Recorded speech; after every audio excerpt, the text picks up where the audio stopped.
وہ تیروں کا رخ جب موڑیں گے آسمان کی طرف اور وہ تیر چلائیں گے تو آسمان سے تیر جب واپس پلٹیں گے اللہ تبارک و تعالی ان تیروں کو خون آلود کر کے واپس بھیجے گا، خون کے ساتھ رنگین ہوں گے۔ جب وہ خون کے ساتھ رنگین نیچے آئیں گے تو وہ خوشی سے چلائیں گے، جھوم اٹھیں گے اور شور مچائیں گے کہ ہم نے زمین والوں کو بھی ختم کر دیا، ہم نے آسمان والوں کو بھی ختم کر دیا۔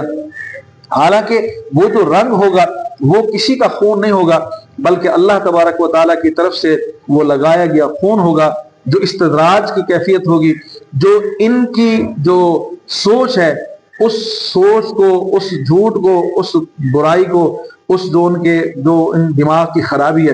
اس کو مزید مستحکم کرنے کے لیے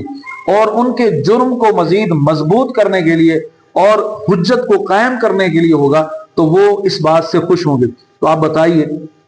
کہ وہ جو یاجوج ماجوج ہوں گے جو اپنے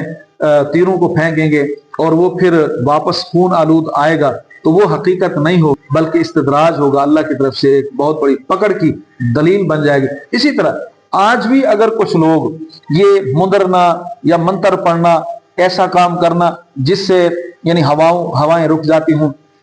طوفان رک جاتا ہو، بارش رک جاتی ہو، رخ مڑ جاتا ہو، اگر وہ یہ سمجھتے ہیں کہ ہم نے یہ بہت بڑا کام کر دیا، تو یہ بہت بڑا کام ہے لیکن ان کے خلاف حجت ہے، یہ استدراج ہے۔ تو ان جتنے بھی مواسم ہیں یہ سارے مواسم اللہ تعالیٰ کے ہاتھ میں ہیں۔ ان اللہ تعالیٰ کے مواسم میں